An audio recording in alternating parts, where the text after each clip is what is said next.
last week, and you met with other global leaders alongside head of tech companies around discussions with respect to Christchurch, and you unveiled your digital charter focusing on 3 areas from data ownership, privacy protection, and dissemination of hate online. And then you did say that platforms that do not comply will have a heavy penalty.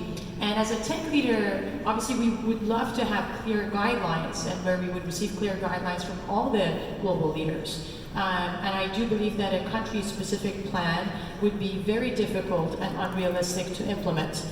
So what do you think is the role of the government and the tech community in working together to keep our citizens safe around the globe?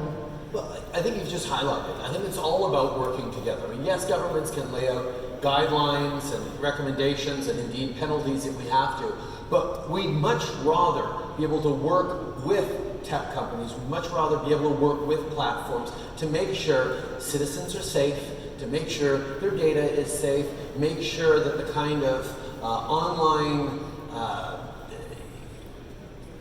aggression, terrorism, disinformation, nastiness that you wouldn't allow in a public space, you wouldn't allow in a real space, shouldn't be happening when people spend so much more time in virtual spaces. Now, we all know we need to protect freedom of speech, we need to make sure we're protecting people's rights, but we always have to find that balance. We always have to make sure we're protecting rights and keeping people safe at the same time.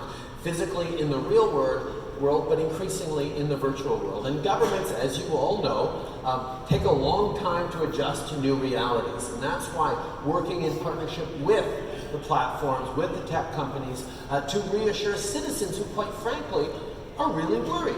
People know that they have a tremendous amount of data that's vulnerable out there. People know that their kids are exposed to God knows what on the internet. They need to know that they have partners out there in governments, sure, but also within the platforms and the tech companies as well, that are thinking about how we create a safe and flourishing and growing society. We need to leave room for innovation.